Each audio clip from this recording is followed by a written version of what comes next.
she's upset. She's going off about something that you said. 'Cause she doesn't get your humor like I do. I'm in my room, it's a typical Tuesday night. I'm listening to the kind of music she doesn't like, and she'll never know you in your worn out jeans. I cannot thinking this is how.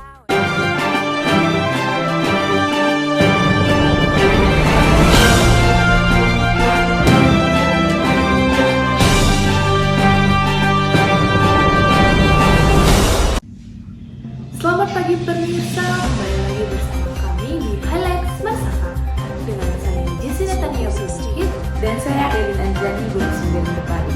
Nah, pada kesempatan kali ini kami akan menyampaikan beberapa berita aktual yang terjadi di SMA Negeri 1 Kabanjahe.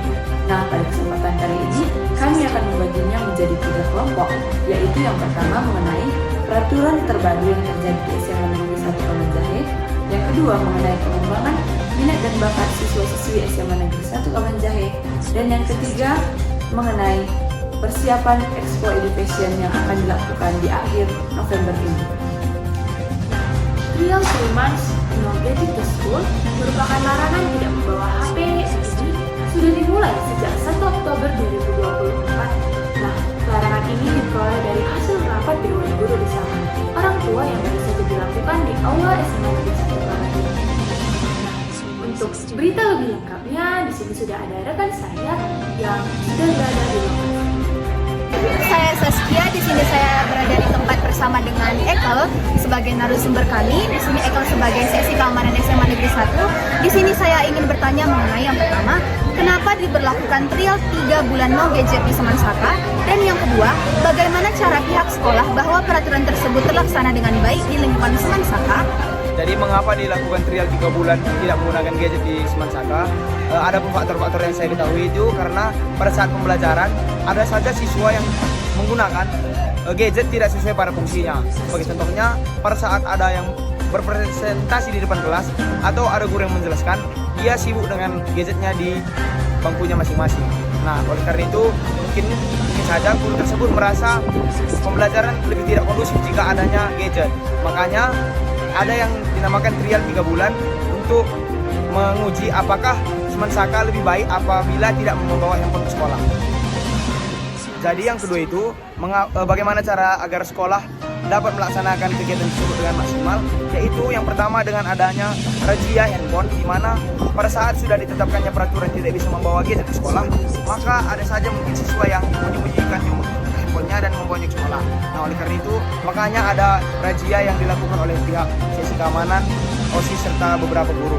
Nah, pada saat razia ini tidak hanya handphone yang dirazia, namun apa saja yang tertera pada peraturan sekolah seperti tidak bisa membawa alat kosmetik dan lain sebagainya juga dirazia pada saat melakukan razia handphone. Nah, berita kedua yang tidak kalah aktual adalah perlombaan PBB yang dilakukan oleh Kodim 0205 TK yang terjadi di Brastagi, Desa Raya pada tanggal 28 September 2024. Nah, perlombaan ini diciptakan untuk memperebutkan piala tingkat kabupaten. Perlombaan ini juga dilaksanakan agar pemuda dan pemudi di Kabupaten Karo lebih menghargai jasa para pahlawan dan tidak melupakan sejarah kelam bangsa Indonesia. Nah, untuk berita lebih lengkapnya akan dijelaskan oleh rekan saya yang sudah di lokasi bersama dengan Palu Angkatan 28, juga yang merupakan salah satu peserta lomba.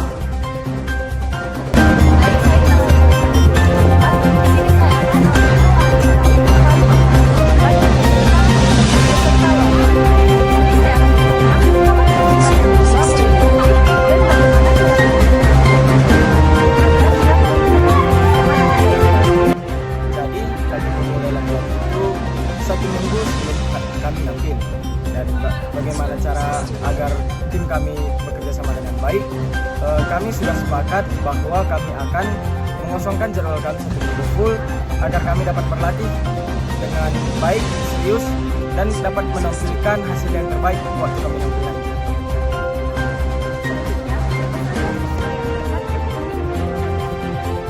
Baik, untuk peserta yang dapat mengikuti lomba tersebut ialah seluruh siswa-siswi SMA Negeri 1 Kabanjahe.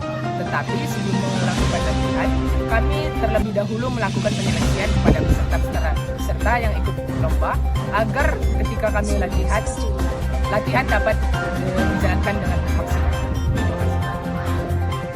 Berita selanjutnya mengenai pengembangan minat dan bakat siswa di SMA Negeri 1 Kabanjahe juga dilaksanakan oleh ekstrakurikuler Pusaka yang mengikuti lomba tari kreasi di hari Sabtu tanggal 12 Oktober 2024. Perlombaan tari kreasi ini diikuti dengan antusias oleh ekstrakurikuler Pusaka yang bergerak di bidang pelestarian budaya Karo.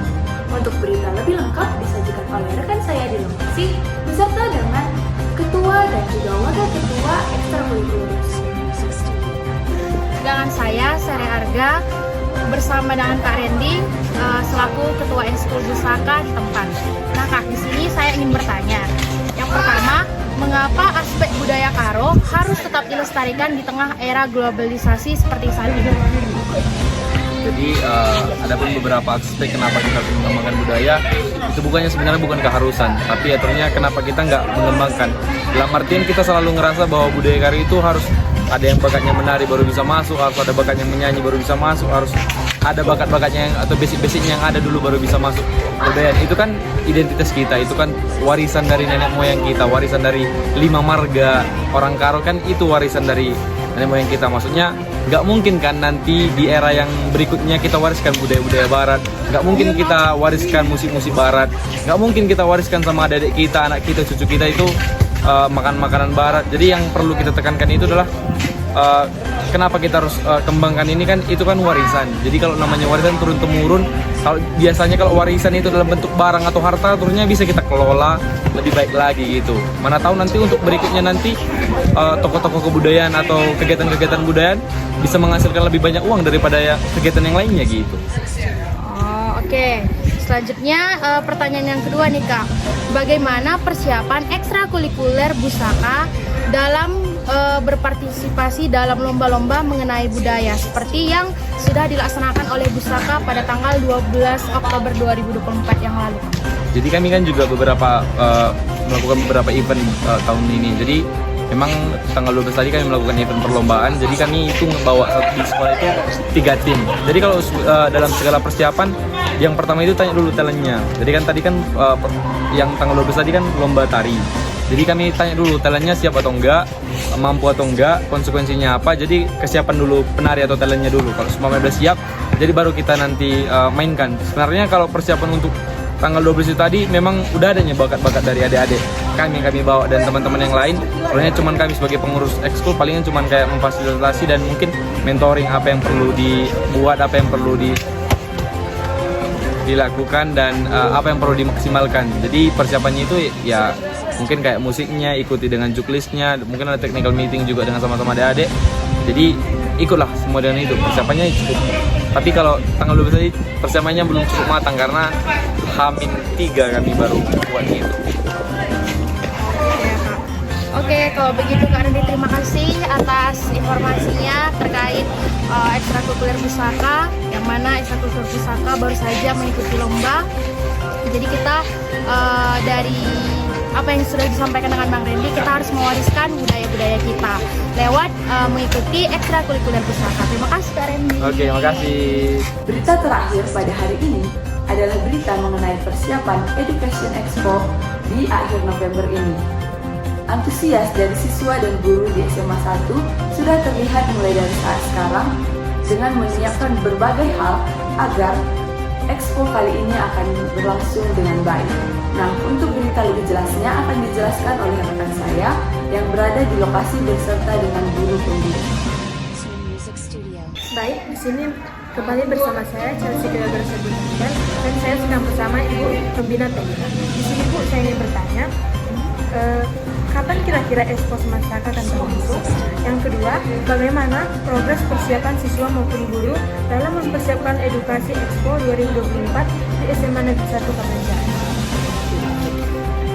Jadi kalau yang Ibu jawab yang pertama dulu ya, pertanyaan tadi pertama itu adalah Kapan kira-kira Expo Semasaka akan berlangsung? Oke, baik. Jadi kalau untuk ekspek kita diprediksikan itu akan dimulai awal November September 2024. Jadi dalam rentang 1 bulan itu nanti anak-anak akan diberikan yang namanya kegiatan untuk melakukan proyek di rumah dari Senin sampai Sabtu.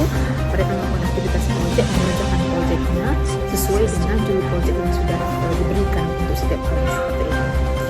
Baru untuk koordinator itu sudah ada sekalian pembagian kelasnya judulnya, sama koordinator yang akan menangani juga sudah ada. Jadi seperti itu, misalnya kelas F1, 11 F1 itu ibu koordinatornya sama dengan 11 F3 yang judulnya itu adalah pembuatan cairan pembersih yang berasal dari sisa-sisa kulit jeruk seperti itu. Nah, kalau untuk persiapannya, jadi mungkin sudah termasuklah seperti yang dibilangkan tadi sama ibu, bahwasanya sudah diberikan masing-masing pembagian tugas untuk koordinator project, guru-guru yang menjadi koordinator project, supaya bisa mulai menginformasikan kepada anak-anaknya.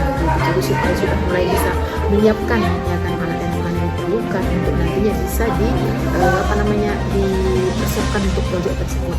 Baru nanti harapannya dalam hasil dari proyek itu bisa nanti diluncurkan di expo kita. Jadi kalau expo itu tadi kan seperti tahun semalam, biasanya di situ anak-anak bisa menyumbangkan, memberikan semua kreativitasnya, termasuk nanti olahan proyek di rumah kita ini. Nah, mungkin nanti ada yang minuman, ada yang seperti kayak seperti cairan pembersih itu tadi, ada juga yang tari, ada yang makanan, banyak. Yang penting kreativitas dari para siswa itu baik itu proud maupun daripada kreativitas seni mereka, talents mereka itu akan kita pamerkan nanti di expo kita yang berada di bintang bulan November seperti itu. Jadi anak-anak bisa bebas berkreasi, mengeluarkan semua kemampuan mereka, semua talent mereka, semua kelebihan mereka, dan yang luar juga bisa mengeksposnya. Nanti di situ akan datang juga orang tua, siswa komite nanti ada juga kepala dinas mungkin dan juga siswa yang lain itu bisa datang ke sekolah kita ini untuk melihat seperti apa aktivitas yang habis selesai. Mungkin itulah yang bisa saya sampaikan sekiranya seputar persiapan ke sekolah. Baik, terima kasih Bu atas penjelasannya. Berita terakhir mengenai Expo 2024 merupakan berita yang terkini terakhir yang akan kami bahas, dan sebagai penutup dari berita kali ini, saya Desina Tania Bukit dan saya Erin Andriani dari Sindiri Nepari pamit undur diri.